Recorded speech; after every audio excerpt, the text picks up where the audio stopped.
অর্জুন বললেন, হে জনার্দন, হে কেশব, যদি তোমার মতো কর্ম অপেক্ষা ভক্তি বিষয়নী বুদ্ধি শ্রেয়তর হয়, তাহলে এই ভয়ানক যুদ্ধে নিযুক্ত হওয়ার জন্য কেন আমাকে প্ররোচিত করছ? তুমি যেন ব্যর্থবোধক বাক্যের দ্বারা আমার বুদ্ধি বিভ্রান্ত করছ। তাই দয়া করে আমাকে নিশ্চিতভাবে বলো, কোনটি আমার পক্ষে সবচেয়ে শ্রেয়স্কর। পরমেশ্বর ভগবান বললেন, হে নিষ্পাপ অর্জুন, আমি ইতিপূর্বে ব্যাখ্যা করেছি যে দুই প্রকার মানুষ আত্ম উপলব্ধি করতে চেষ্টা করে। কিছু লোক অভিজ্ঞতালব্ধ, আবার তা ভক্তির মাধ্যমে জানতে চান। কেবল কর্মের অনুষ্ঠান না করার মাধ্যমে কর্মফল থেকে মুক্ত হওয়া যায় না, আবার কর্মত্যাগের মাধ্যমেও সিদ্ধি লাভ করা যায় না। সকলেই মায়াজাত গুণসমূহের দ্বারা প্রভাবিত হয়ে অসহায়ভাবে কর্ম করতে বাধ্য হয়, তাই কর্ম না করে কেউই ক্ষণকালও থাকতে পারে না। যে ব্যক্তি পঞ্চ কর্মেন্দ্রিয় সংযত করেও মনে মনে শব্দ, রস আদি ইন্দ্রিয় বিষয়গুলি স্মরণ করে, সেই মূঢ় অবশ্যই নিজেকে বিভ্রান্ত করে এবং তাকে মিথ্যাচারী ভণ্ড বলা হয়ে থাকে। কিন্তু যিনি মনের দ্বারা ইন্দ্রিয়গুলিকে সংযত করে অনাসক্তভাবে কর্মযোগের অনুষ্ঠান করেন, তিনি পূর্বোক্ত মিথ্যাচারী অপেক্ষা অনেক গুণে শ্রেষ্ঠ। তুমি শাস্ত্রোক্ত কর্মের অনুষ্ঠান করো, কেন না কর্মত্যাগ থেকে কর্মের অনুষ্ঠান শ্রেয়। কর্ম না করে কেউ দেহযাত্রাও নির্বাহ করতে পারে না। বিষ্ণুর প্রীতি সম্পাদন করার জন্য কর্ম করা উচিত, তা না হলে কর্মই এই জড় জগতে বন্ধনের কারণ। তাই হে কৌন্তেয়, ভগবানের সন্তুষ্টি বিধানের জন্যই কেবল তুমি তোমার কর্তব্য কর্ম অনুষ্ঠান করো এবং এভাবেই তুমি সর্বদাই বন্ধন থেকে মুক্ত থাকতে পারবে। সৃষ্টির প্রারম্ভে সৃষ্টিকর্তা যজ্ঞাদি সহ প্রজাসকল সৃষ্টি করে বলেছিলেন, এই যজ্ঞের দ্বারা তোমরা উত্তরোত্তর সমৃদ্ধ হও। এই যজ্ঞ তোমাদের সমস্ত অভীষ্ট পূর্ণ করবে। তোমাদের যজ্ঞ অনুষ্ঠানে প্রীত হয়ে দেবতারা তোমাদের প্রীতি সাধন করবেন। এভাবেই পরস্পরের প্রীতি সম্পাদন করার মাধ্যমে তোমরা পরম মঙ্গল লাভ করবে। যজ্ঞের ফলে সন্তুষ্ট হয়ে দেবতারা তোমাদের বাঞ্ছিত ভোগ্যবস্তু প্রদান করবেন। কিন্তু দেবতাদের প্রদত্ত বস্তু তাদের নিবেদন না করে যে ভোগ করে, সে নিশ্চয়ই চোর। ভগবদ্ভক্তেরা সমস্ত পাপ থেকে মুক্ত হন, কারণ তারা যজ্ঞাবশিষ্ট অন্নাদি গ্রহণ করেন। যারা কেবল স্বার্থপর হয়ে নিজেদের ইন্দ্রিয়ের তৃপ্তির জন্য অন্নাদি পাপ করে, তারা কেবল পাপী ভোজন করে। অন্ন খেয়ে প্রাণীগণ জীবন ধারণ করে। বৃষ্টি হওয়ার ফলে অন্ন উৎপন্ন হয়। যজ্ঞ অনুষ্ঠান করার ফলে বৃষ্টি উৎপন্ন হয় এবং শাস্ত্রোক্ত কর্ম থেকে যজ্ঞ উৎপন্ন হয়। যজ্ঞাদি কর্ম বেদ থেকে উদ্ভূত হয়েছে এবং বেদ অক্ষর বা পরমেশ্বর ভগবান থেকে প্রকাশিত হয়েছে। অতএব সর্বব্যাপক রুক্ষ সর্বদা যজ্ঞে প্রতিষ্ঠিত আছেন। হে অর্জুন, যে ব্যক্তি এই জীবনে বেদের দ্বারা প্রতিষ্ঠিত যজ্ঞ অনুষ্ঠানের পন্থা অনুসরণ করে না, সেই ইন্দ্রিয়সুখপরায়ণ পাপী ব্যক্তি বৃথা জীবন ধারণ করে। কিন্তু যে ব্যক্তি আত্মাতেই প্রীত, আত্মাতেই তৃপ্ত এবং আত্মাতেই সন্তুষ্ট, তার কোনো কর্তব্য কর্ম নেই। আত্মানন্দ অনুভবকারী ব্যক্তির এই জগতে ধর্ম অনুষ্ঠানের কোনো প্রয়োজন নেই এবং এই প্রকার কর্ম না করারও কোনো কারণ নেই। তাকে অন্য কোনো প্রাণীর উপর নির্ভর করতেও হয় না। অতএব কর্মফলের প্রতি আসক্তি রহিত হয়ে কর্তব্য কর্ম সম্পাদন করো। অনাসক্ত হয়ে কর্ম করার ফলেই মানুষ পরতত্ত্বকে লাভ করতে পারে। জনক আদি রাজারাও কর্ম দ্বারাই সংসিদ্ধি প্রাপ্ত হয়েছিলেন। অতএব জনসাধারণকে শিক্ষা দেওয়ার জন্য তোমার কর্ম করা উচিত। শ্রেষ্ঠ ব্যক্তি যেভাবে আচরণ করেন, সাধারণ মানুষেরা তার অনুকরণ করে। তিনি যা প্রমাণ বলে স্বীকার করেন, সমগ্র পৃথিবী তারই অনুসরণ করে। হে পার্থ, এই ত্রিজগতে আমার কিছুই কর্তব্য নেই। আমার অপ্রাপ্ত কিছু নেই এবং প্রাপ্তব্যও কিছু নেই। তবুও আমি কর্মে ব্যাপৃত আছি। হে পার্থ, আমি যদি অনলস হয়ে কর্তব্য কর্মে প্রবৃত্ত না হই, তবে আমার অনুবর্তী হয়ে সমস্ত মানুষই কর্ম ত্যাগ করবে। আমি যদি কর্ম না করি, তাহলে এই সমস্ত লোক উচ্ছন্ন হবে। আমি বর্ণসংকর সৃষ্টির কারণ হব এবং তার ফলে আমার দ্বারা সমস্ত প্রজা বিনষ্ট হবে। হে ভারত, অজ্ঞানীরা যেমন কর্মফলের প্রতি আসক্ত হয়ে তাদের কর্তব্য কর্ম করে, তেমনি জ্ঞানীরা অনাসক্ত হয়ে মানুষকে সঠিক পথে পরিচালিত করার জন্য কর্ম করবেন। জ্ঞানবান ব্যক্তিরা কর্মাসক্ত জ্ঞানহীন ব্যক্তিদের বুদ্ধি বিভ্রান্ত করবেন না, বরং তারা ভক্তিযুক্ত চিত্তে সমস্ত কর্ম অনুষ্ঠান করে জ্ঞানহীন ব্যক্তিদের কর্মে প্রবৃত্ত করবেন। অহংকারে মহাচ্ছন্ন জীব জোড়া প্রকৃতির ত্রিগুণ দ্বারা ক্রিয়মান সমস্ত কার্যকে স্বীয় কার্য বলে মনে করে, আমি কর্তা, এই রকম অভিমান করে। হে মহাবাহ, তত্ত্বজ্ঞ ব্যক্তি ভগবদ্ভক্তিমুখী কর্ম ও সকাম কর্মের পার্থক্য ভালোভাবে অবগত হয়ে কখনো ইন্দ্রিয় সুখ ভোগাত্মক কার্যে প্রবৃত্ত হন না। জোড়া প্রকৃতির গুণের দ্বারা মোহাচ্ছন্ন হয়ে অজ্ঞান ব্যক্তিরা জাগতিক কার্যকলাপে প্রবৃত্ত হয়। কিন্তু তাদের কর্ম নিকৃষ্ট হলেও তত্ত্বজ্ঞানী পুরুষেরা সেই মন্দবুদ্ধি ও অল্পজ্ঞ ব্যক্তিগণকে বিচলিত করেন না। অতএব, হে অর্জুন, অধ্যাত্মচেতনা সম্পন্ন হয়ে তোমার সমস্ত কর্ম আমাকে সমর্পণ করো এবং মমতাশূন্য, নিষ্কাম ও শোকশূন্য হয়ে তুমি যুদ্ধ করো।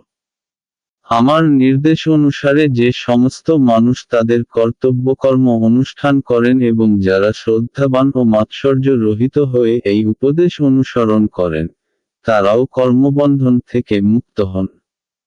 কিন্তু যারা অসূয়াপূর্বক আমার এই উপদেশ পালন করে না, তাদেরকে সমস্ত জ্ঞান থেকে বঞ্চিত, বিমূঢ় এবং পরমার্থ লাভের সকল প্রচেষ্টা থেকে ভ্রষ্ট বলে জানবে। জ্ঞানবান ব্যক্তিও তার স্বভাব অনুসারে কার্য করেন, কারণ প্রত্যেকেই ত্রিগুণজাত তার স্বীয় স্বভাবকে অনুগমন করেন। সুতরাং নিগ্রহ করে কি লাভ হবে? সমস্ত জীবই ইন্দ্রিয়গ্রাহ্য বস্তুতে আসক্তি অথবা বিরক্তি অনুভব করে, কিন্তু এভাবে ইন্দ্রিয় ও ইন্দ্রিয়ের বিষয়ের বশীভূত হওয়া উচিত নয়, কারণ তা পারমার্থিক প্রগতির পথে প্রতিবন্ধক। স্বধর্মের অনুষ্ঠান দোষযুক্ত হলেও উত্তমরূপে অনুষ্ঠিত পরধর্ম থেকে উৎকৃষ্ট। স্বধর্ম সাধনে যদি মৃত্যু হয়, তাও মঙ্গলজনক, কিন্তু অন্যের ধর্মের অনুষ্ঠান করা বিপজ্জনক। অর্জুন বললেন, হে বার্ষ্ণেয়, মানুষ কার দ্বারা চালিত হয়ে অনিচ্ছা সত্ত্বেও যেন বলপূর্বক নিয়োজিত হয়েই পাপাচরণে প্রবৃত্ত হয়। পরমেশ্বর ভগবান বললেন, হে অর্জুন, রজগুণ থেকে সমুদ্ভূত কামী মানুষকে এই পাপে প্রবৃত্ত করে এবং এই কামী ক্রোধে পরিণত হয়। কাম সর্বগ্রাসী ও পাপাত্মক, কামকেই জীবের প্রধান শত্রু বলে জানবে। অগ্নি যেমন ধূম দ্বারা আবৃত থাকে, দর্পণ যেমন ময়লার দ্বারা আবৃত থাকে অথবা গর্ভ যেমন জরায়ুর দ্বারা আবৃত থাকে, তেমনি জীবাত্মা বিভিন্ন মাত্রায় এই কামের দ্বারা আবৃত থাকে। কামরূপী চির শত্রুর দ্বারা জীবের শুদ্ধ চেতনা আবৃত হয়। এই কাম দুর্বারিত অগ্নির মতো চিরতৃপ্ত। ইন্দ্রিয়সমূহ, মন ও বুদ্ধি এই কামের আশ্রয়স্থল। এই ইন্দ্রিয় আদির দ্বারা কাম জীবের প্রকৃত জ্ঞানকে আচ্ছন্ন করে তাকে বিভ্রান্ত করে। অতএব, হে ভরতশ্রেষ্ঠ, তুমি প্রথমে ইন্দ্রিয়গুলিকে নিয়ন্ত্রিত করে জ্ঞান ও বিজ্ঞান নাশক পাপের প্রতীকরূপ এই কামকে বিনাশ করো। স্থূল জড় পদার্থ থেকে ইন্দ্রিয়গুলি শ্রেয়, ইন্দ্রিয়গুলি থেকে মন শ্রেয়, মন থেকে বুদ্ধি শ্রেয়, আর আত্মা, সেই বুদ্ধি থেকেও শ্রেয়। হে মহাবীর অর্জুন, নিজেকে জড় ইন্দ্রিয়, মন ও বুদ্ধির অতীত জেনে নিশ্চয়াত্মিকা বুদ্ধির দ্বারা মনকে স্থির করো এবং এভাবেই চিৎ শক্তির দ্বারা কামরূপ দুর্জয় শত্রুকে জয় করো। অর্জুন বললেন, হে শ্রীকৃষ্ণ, প্রথমে তুমি আমাকে কর্ম ত্যাগ করতে বললে এবং তারপর কর্মযোগের অনুষ্ঠান করতে বললে। এই দুটির মধ্যে কোনটি অধিক কল্যাণকর, তা সুনিশ্চিতভাবে আমাকে বলো। পরমেশ্বর ভগবান বললেন, কর্মত্যাগ কর্মযোগ উভয়ই মুক্তিদায়ক। কিন্তু এই দুটির মধ্যে কর্মযোগ কর্মসন্ন্যাস থেকে শ্রেয়। হে মহাবাহু, যিনি তার কর্মফলের প্রতি দেশ বা আকাঙ্ক্ষা করেন না, তাকেই নিত্য সন্ন্যাসী বলে জানবে। এই প্রকার ব্যক্তি দ্বন্দ্বরহিত এবং পরম সুখে কর্মবন্ধন থেকে মুক্তি লাভ করেন। অল্পজ্ঞ ব্যক্তিরাই কেবল সাংখ্যযোগ ও কর্মযোগকে পৃথক পৃথক পদ্ধতি বলে প্রকাশ করে, পণ্ডিতেরা তা বলেন না। উভয়ের মধ্যে যে কোনো একটিকে সুষ্ঠুরূপে আচরণ করলে উভয়ের ফলই লাভ হয়। যিনি জানেন, সাংখ্যযোগের দ্বারা যে গতি লাভ হয়, কর্মযোগের দ্বারাও সেই গতি প্রাপ্ত হওয়া যায় এবং যিনি সাংখ্যযোগ ও কর্মযোগকে এক বলে জানেন, তিনিই যথার্থ তত্ত্বদ্রষ্টা। হে মহাবাহু, কর্মযোগ ব্যতীত কেবল কর্মত্যাগরূপ সন্ন্যাস দুঃখজনক। কিন্তু যোগযুক্ত মুনি অচিরেই ব্রহ্মকে লাভ করেন। যোগযুক্ত জ্ঞানী বিশুদ্ধ বুদ্ধি, বিশুদ্ধ চিত্ত ও জিতেন্দ্রিয় এবং তিনি সমস্ত জীবের অনুরাগভাজন হয়ে সমস্ত কর্ম করেও তাতে লিপ্ত হন না। চিন্ম চেতনায় অধিষ্ঠিত ব্যক্তি দর্শন, শ্রবণ, স্পর্শ, ঘ্রাণ, ভোজন, গমন, নিদ্রা ও নিঃশ্বাস আদি ক্রিয়া করেও সর্বদা জানেন যে, প্রকৃতপক্ষে তিনি কিছুই করছেন না। কারণ প্রলাপ, ত্যাগ, গ্রহণ, চক্ষুর উন্মেষ ও নিমেষ করার সময় তিনি সব সময় জানেন যে, জড় ইন্দ্রিয়গুলি কেবল ইন্দ্রিয়ের বিষয়ে প্রবৃত্ত হয়েছে, তিনি নিজে কিছুই করছেন না।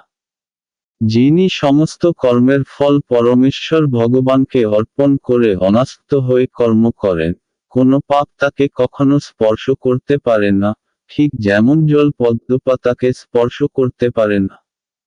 আত্মশুদ্ধির জন্য যোগীরা কর্মফলের আসক্তি ত্যাগ করে দেহ, মন, বুদ্ধি, এমনকি ইন্দ্রিয়ের দ্বারাও কর্ম করেন। যোগী কর্মফল ত্যাগ করে নৈষ্ঠিকী শান্তি লাভ করেন, কিন্তু সকামকর্মী কর্মফলের প্রতি আসক্ত হয়ে কর্ম করার ফলে কর্মের বন্ধনে আবদ্ধ হয়। বাহ্যে সমস্ত কার্য করেও মনের দ্বারা সমস্ত কর্ম ত্যাগ করে জীব নবদার বিশিষ্ট দেহরূপ গৃহে পরম সুখে বাস করতে থাকেন, তিনি নিজে কিছুই করেন না এবং কাউকে দিয়েও কিছু করান না। দেহরূপ নগরীর প্রভু জীব কর্ম সৃষ্টি করে না, সে কাউকে দিয়ে কিছু করায় না এবং সে কর্মের ফলও সৃষ্টি করে না। এই সবই হয় জোড়া প্রকৃতির গুণের প্রভাবে। পরমেশ্বর ভগবান জীবের পাপ অথবা পুণ্য কিছুই গ্রহণ করেন না। অজ্ঞানের দ্বারা প্রকৃত জ্ঞান আবৃত হওয়ার ফলে জীবসমূহ মোহাচ্ছন্ন হয়ে পড়ে। জ্ঞানের প্রভাবে যাদের অজ্ঞান বিনষ্ট হয়েছে, তাদের সেই জ্ঞান অপ্রাকৃত পরমতত্ত্বকে প্রকাশ করে, ঠিক যেমন দিনমানে সূর্যের উদয়ে সবকিছু প্রকাশিত হয়। যার বুদ্ধি ভগবানের প্রতি উন্মুখ হয়েছে, মন ভগবানের চিন্তায় একাগ্র হয়েছে, নিষ্ঠা ভগবানের দৃঢ় হয়েছে এবং যিনি ভগবানকে তার একমাত্র আশ্রয় বলে গ্রহণ করেছেন, জ্ঞানের দ্বারা তার সমস্ত কলস সম্পূর্ণরূপে বিধৌত হয়েছে এবং তিনি জন্ম মৃত্যুর বন্ধন থেকে মুক্ত হয়েছেন। জ্ঞানবান পণ্ডিতেরা বিদ্যা বিনয় সম্পন্ন ব্রাহ্মণ, গাভী, হস্তি, কুকুর ও চণ্ডাল সকলের প্রতি সমদর্শী হন। যাদের মন সাম্যে অবস্থিত হয়েছে, তারা ইহলোকেই জন্ম ও মৃত্যুর সংসার জয় করেছেন। তারা ব্রহ্মের মতো নির্দোষ, তাই তারা ব্রহ্মেই অবস্থিত হয়ে আছেন। যে ব্যক্তি প্রিয় বস্তুর প্রাপ্তিতে উৎফুল্ল হন না এবং অপ্রিয় বস্তুর প্রাপ্তিতে বিচলিত হন না, যিনি স্থিরবুদ্ধি, মোহশূন্য ও ভগবৎ তত্ত্ববেত্ত, তিনি ব্রহ্মেই অবস্থিত। সেই প্রকার ব্রহ্মবিদ পুরুষ কোন রকম জড় ইন্দ্রিয় সুখ ভোগের প্রতি আকৃষ্ট হন না, তিনি চিদ্গত সুখ লাভ করেন। ব্রহ্মে যোগযুক্ত হয়ে তিনি অক্ষয় সুখ ভোগ করেন। বিবেকবান পুরুষ দুঃখের কারণ যে ইন্দ্রিয়জাত বিষয়ভোগ তাতে আসক্ত হন না। হে কৌন্তেয়, এই ধরনের সুখভোগ আদি ও অন্তবিশেষ, তাই জ্ঞানী ব্যক্তিরা তাতে প্রীতি লাভ করেন না। এই দেহ ত্যাগ করার পূর্বে যিনি কাম, ক্রোধ থেকে উদ্ভূত বেগ সহ্য করতে সক্ষম হন, তিনিই যোগী এবং এই জগতে তিনিই সুখী হন। যিনি আত্মাতেই সুখ অনুভব করেন, যিনি আত্মাতেই ক্রীড়াযুক্ত এবং আত্মাই যার লক্ষ্য, তিনিই যোগী। তিনি ব্রহ্মে অবস্থিত হয়ে ব্রহ্মনির্বাণ লাভ করেন। সংযত চিত্ত, সমস্ত জীবের কল্যাণে রত এবং সংশয় রহিত নিষ্পাপ